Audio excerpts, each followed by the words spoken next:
What I'm going to try and do is put the economic system into the broader context of a sustainable society.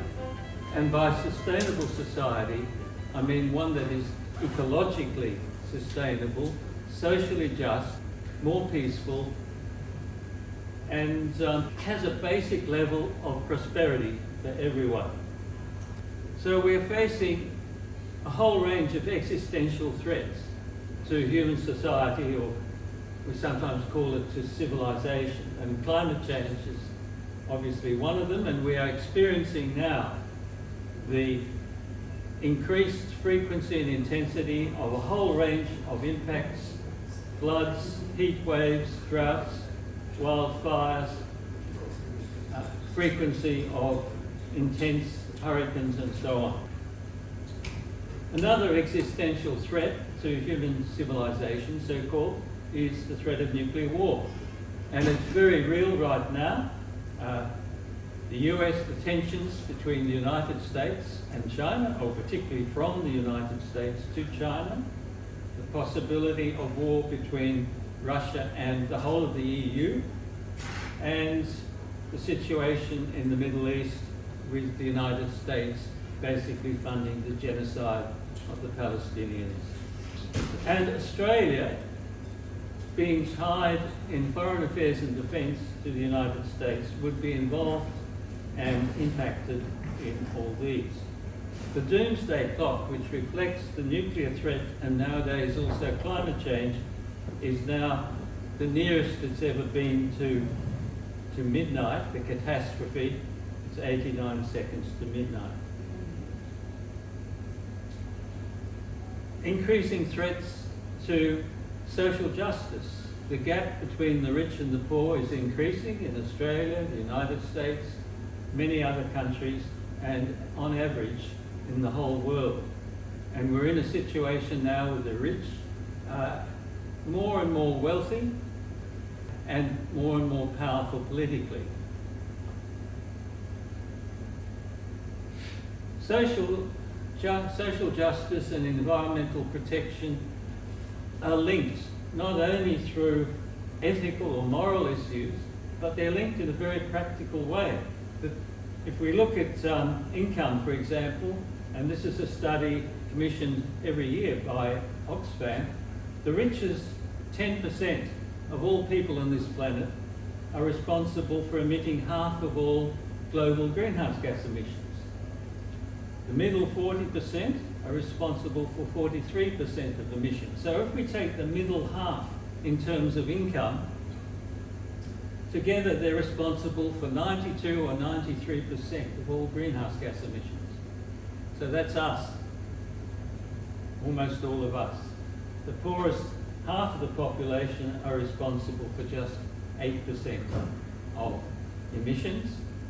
And the poorest, of course, also suffer the worst impacts.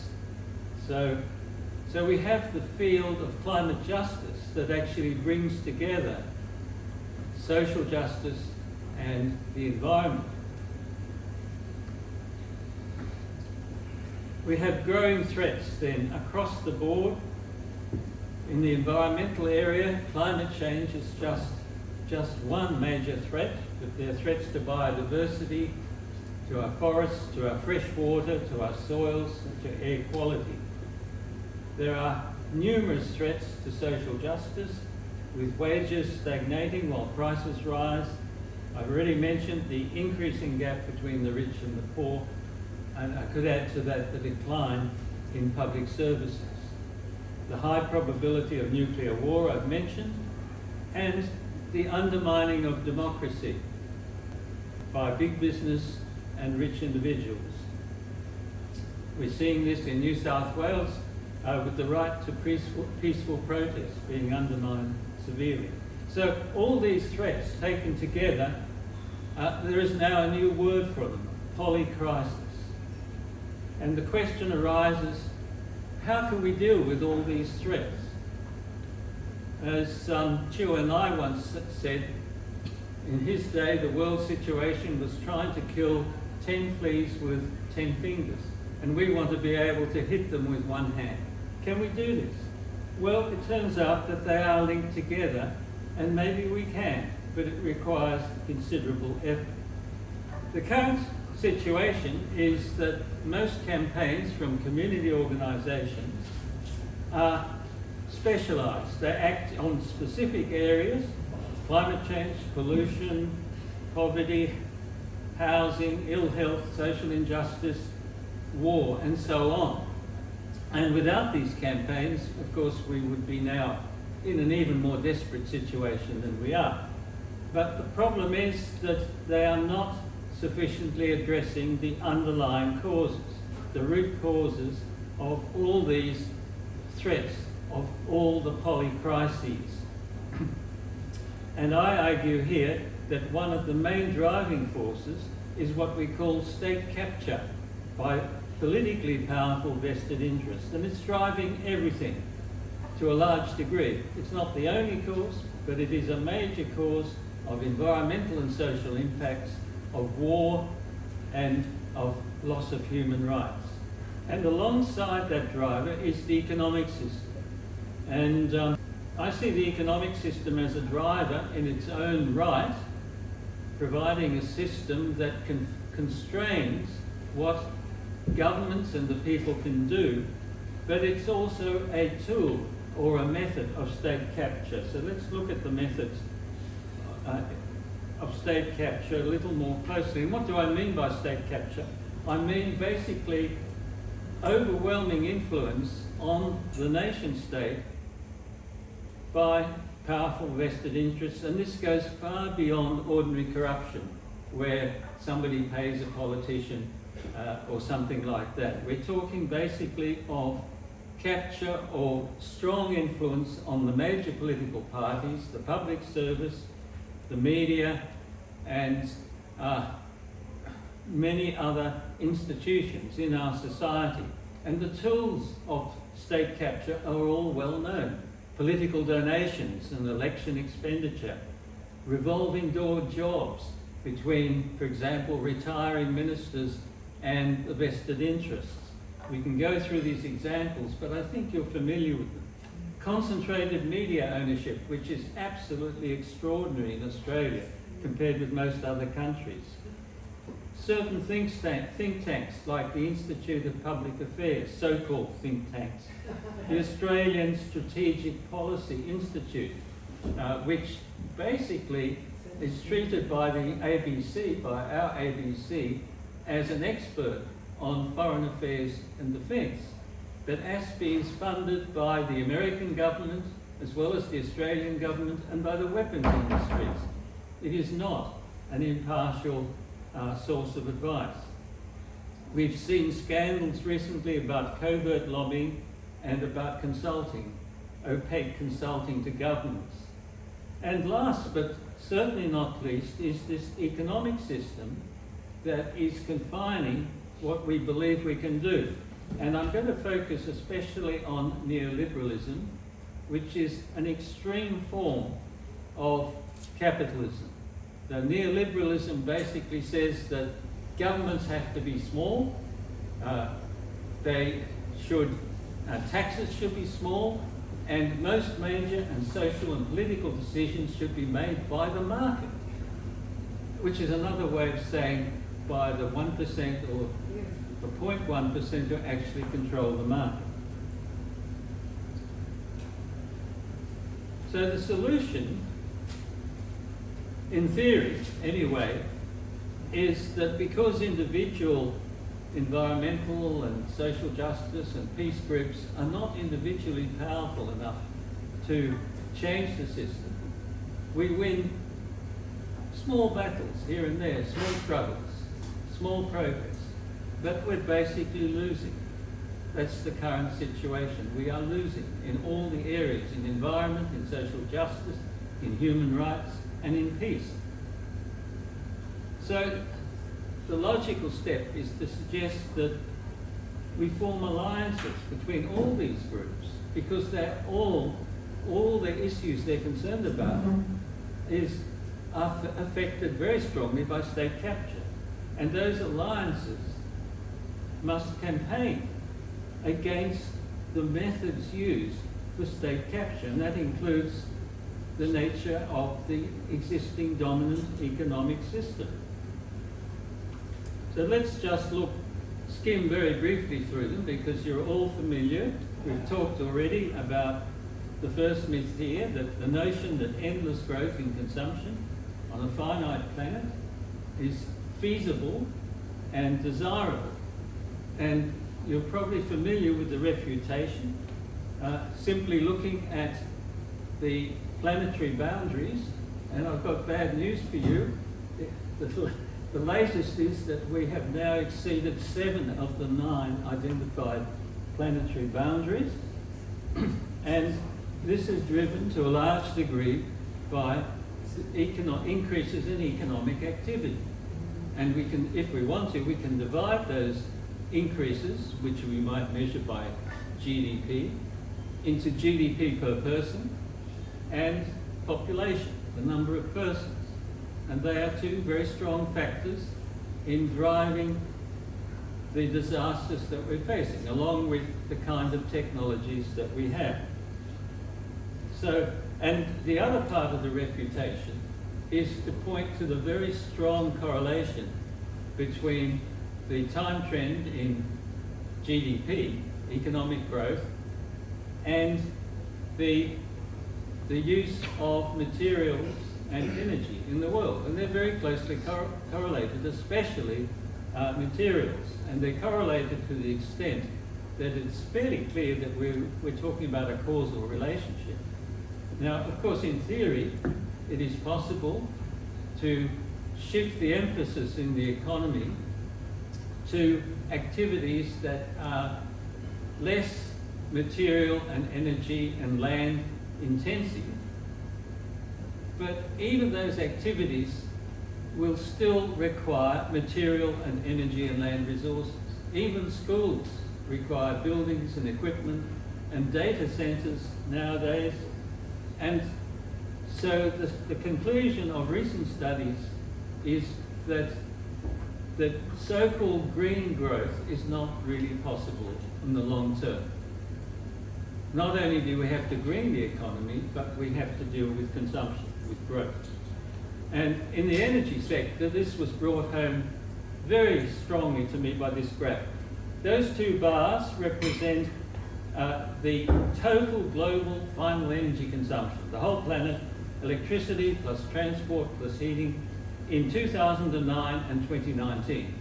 But it could just the same be year 2000 and 2019.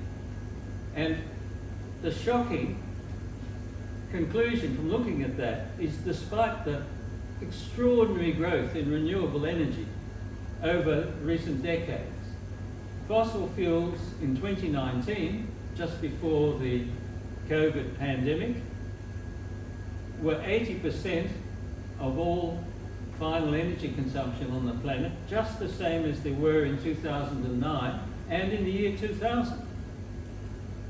And the problem is not to do with any shortcoming in renewable energy, which has grown far beyond my expectations, and I've been working in the field for nearly half a century. The problem is the growth in consumption. So consumption has to be reined in. Well, we talked about worshipping the market, another myth. Another myth to keep people quiet is the notion that we're told all the time is that wealth trickles down from the rich to the poor. And I think the cartoon says it all.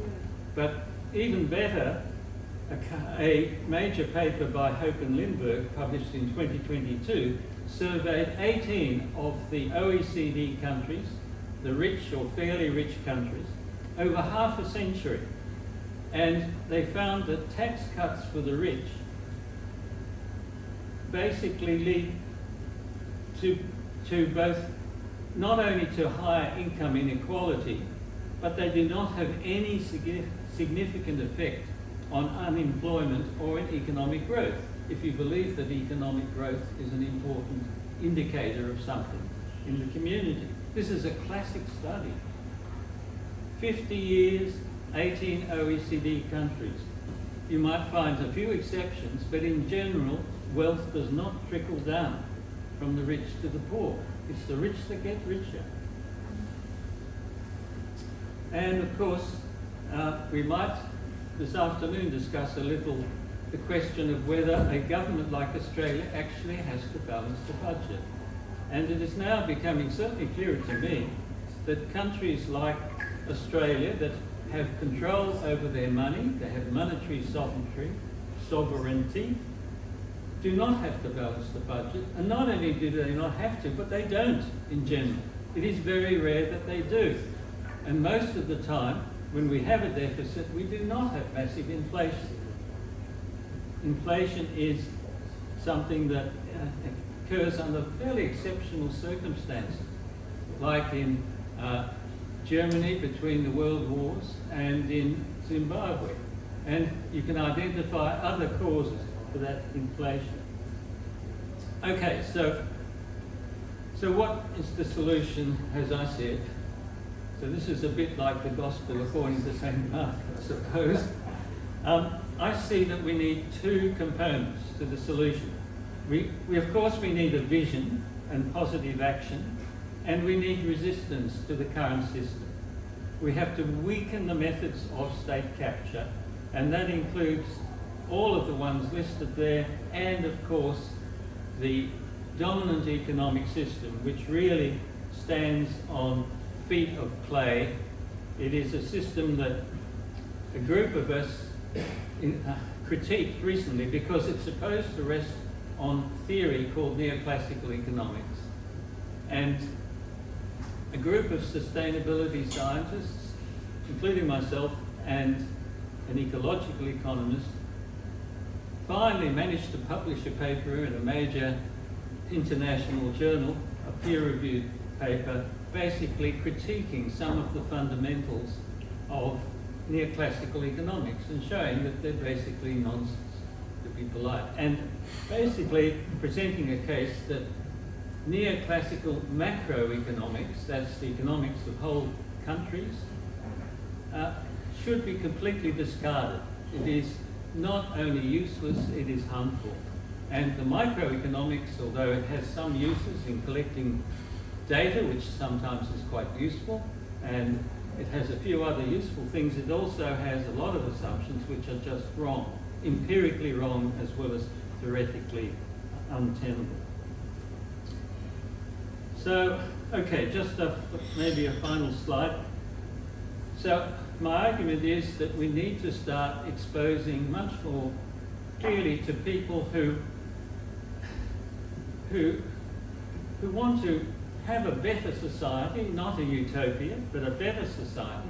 We need to expose the role of the dominant economic system, particularly neoliberalism, which has failed so abysmally. So during the global financial crisis, the federal government had to create and spend hundreds of billions, with a B, hundreds of billions of dollars to keep the economy afloat.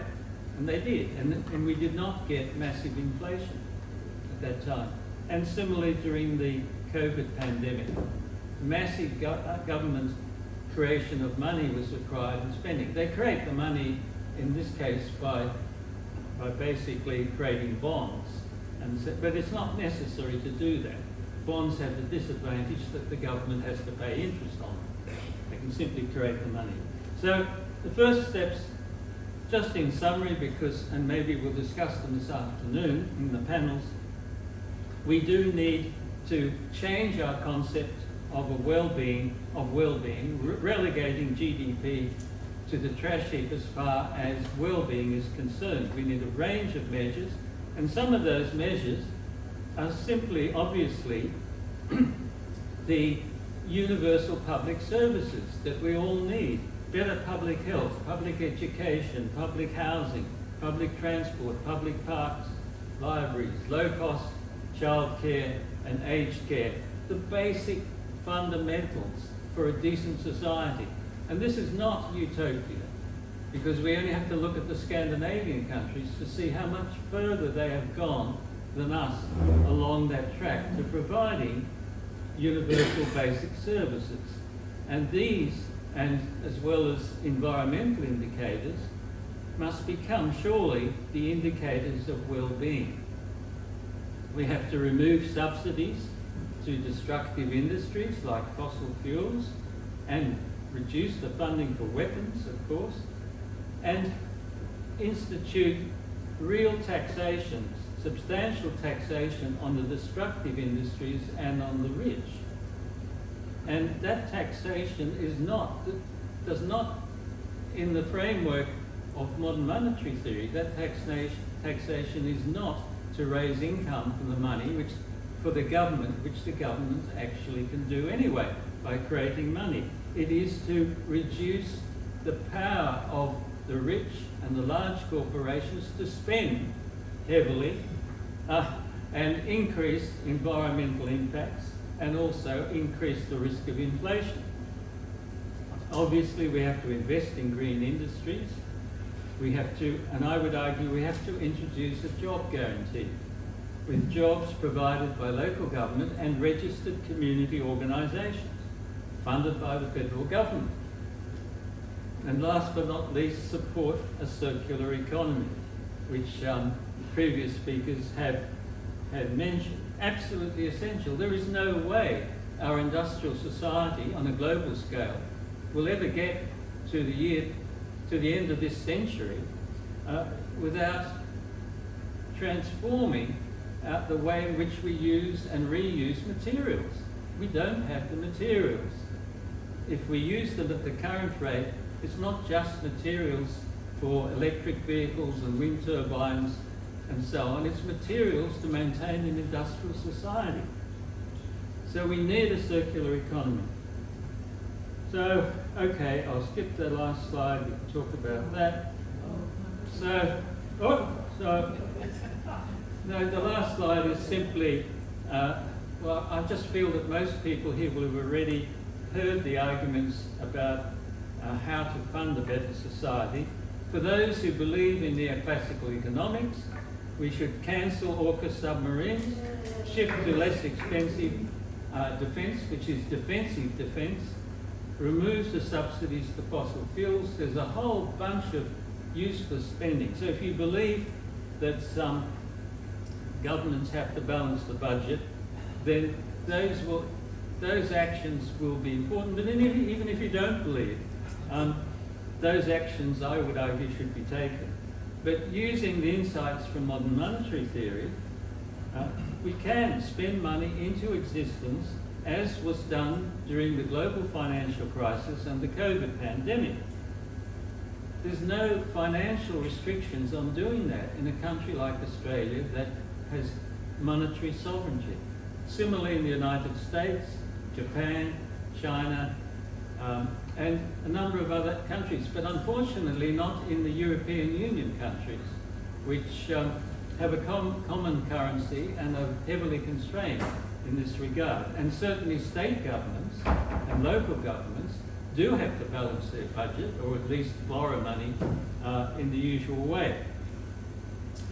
But to avoid inflation, when government spends more to transform our system, our economic system and our broader system, we do have to take care, because if we spend beyond the country's economic capacity, then we can drive inflation. And the economic capacity is described by our raw materials, our industries, our labour force, our skills, our universities. All that determines our TAFEs, all that determines our economic capacity.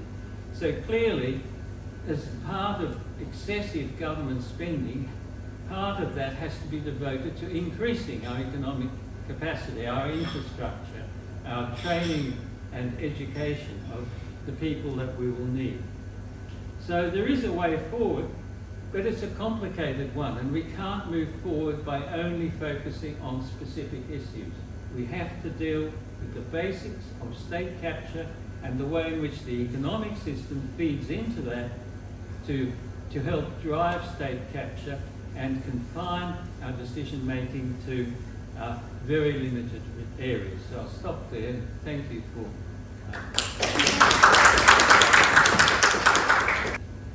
Does universal basic income factor into some of the core changes that we could make? Good question. Universal basic income is another way of looking at it.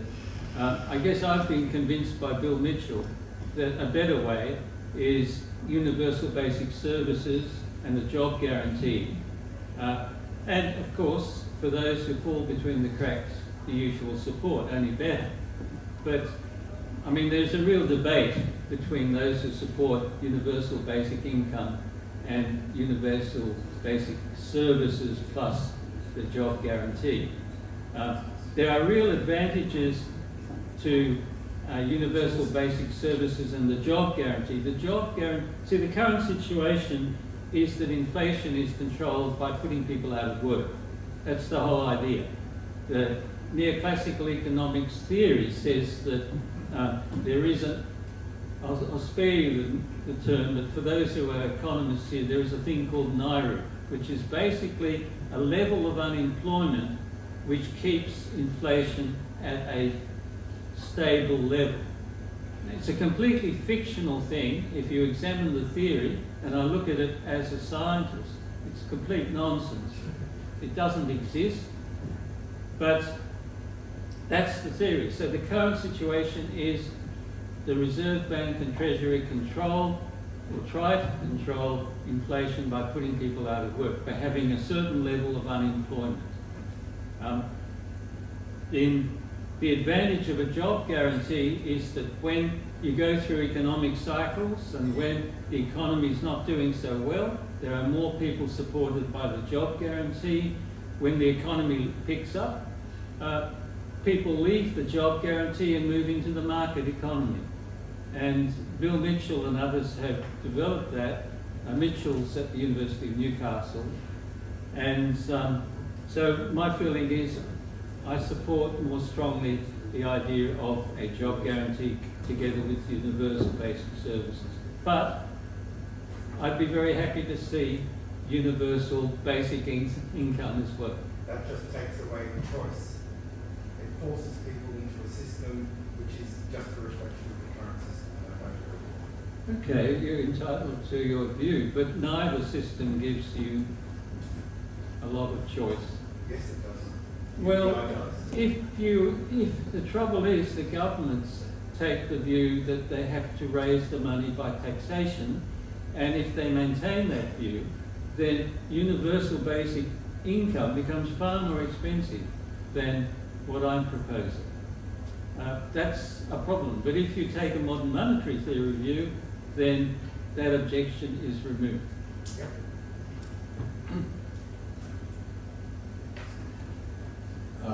Pretty much everyone in this room would know that capitalism itself is an unsustainable system. The idea of capital accumulation is dependent on growth, because otherwise that accumulation is going to take resources away from ordinary people and the system will collapse in on itself. So when we are talking about how to achieve a sustainable civilization, do we actually need to name the system that is the problem and start to look at how we overcome that system and build alternatives to it? Yes, I think we do need. The problem with naming capitalism is that it immediately pushes people into certain frames of thinking. And I even hesitate to name modern monetary theory for the same reason. The name modern monetary theory, if I may digress for a moment, is, I think, inappropriate. And some people suggest modern money is better, because it's not a theory, it's a description of how the economy actually works.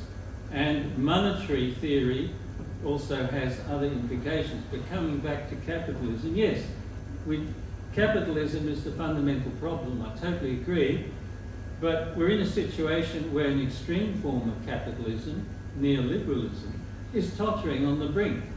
And it fails continuously, but it failed disastrously, well, potentially disastrously, during the global financial crisis, when governments had to throw out the so-called principles of neoliberalism and spend like crazy, and they did, and they survived. But then sadly they said, well, then we go back to the normal system, which is crazy. So my way of approaching capitalism is to say, let's push over neoliberalism now. It is very vulnerable and it's increasingly being critiqued. Even the Australia Institute is doing a great job in critiquing it. George Monbiot has recently published a book on capitalism, so in very readable terms, so that the debate comes outside of the closed economic area into the broader public area. I think by pushing over neoliberalism, that will do great damage to capitalism. And I guess this will come up, I suspect, more in the afternoon panel discussions. But in the areas like when we discuss ecological economics or social ecological economics, we're talking about an economic system which has totally different goals from capitalism, which is profit for the private sector, or neoliberal economics, which has this impossible goal of a poorly defined concept called economic efficiency. But rather with ecological economics, we're talking about goals of ecological sustainability, social justice, and a basic level of prosperity for all, for everyone in the community. Hi. I was wondering, it seems like the Labour Party had some values in the past that would be totally contradictory to the AUKUS agreement. To the AUKUS agreement. yes. And I don't know how they get away with it. And I was wondering, if I may ask a personal question, have you ever addressed some of the top honchos in the Labour Party? And especially after the majority win in the last election, it's even less understandable. And on the federal MP level, it is not enough power. We have tried some things, but it's sort of, you get quieted, how wonderful people you are, that you care for all this stuff. And so, anyway, did you dare, and there are Labour people pushing, but it's just horrible what's happening with the militarization on all levels. Yes, there are people actually within the Labour Yes. Party, a lot of backbenchers and members who are opposed strongly to the AUKUS agreement. Of course they are, but they're not influencing the direction of the party. I haven't addressed them, and I don't see that they would want to listen to me anyway. But I think actually you've put your finger on one of the main problems that we have to face with my Gospel according to St. Mark. In order to get an attack on state capture, which is, I see as one of the fundamental problems, is that the mainstream media are totally captured. Yes.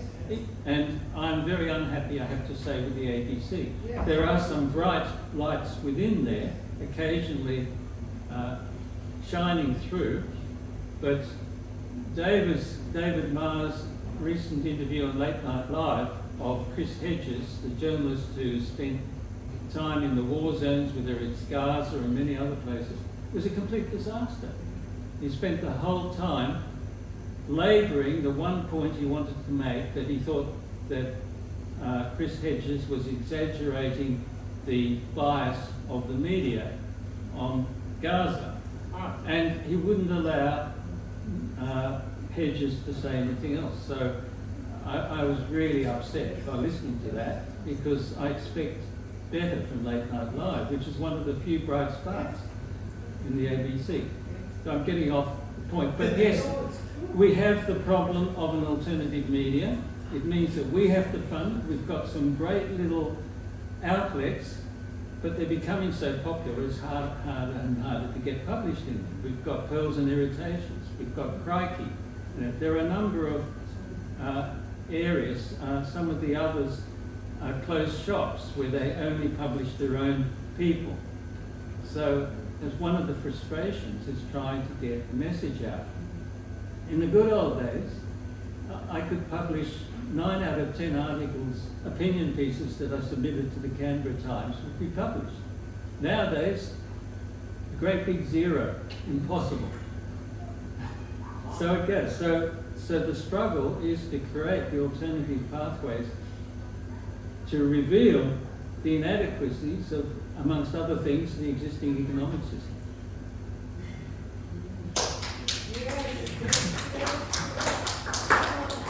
So thanks for raising that, Maria. Thanks, Mark, and I think you can probably smell lunch is ready. Yes. So we'll have that.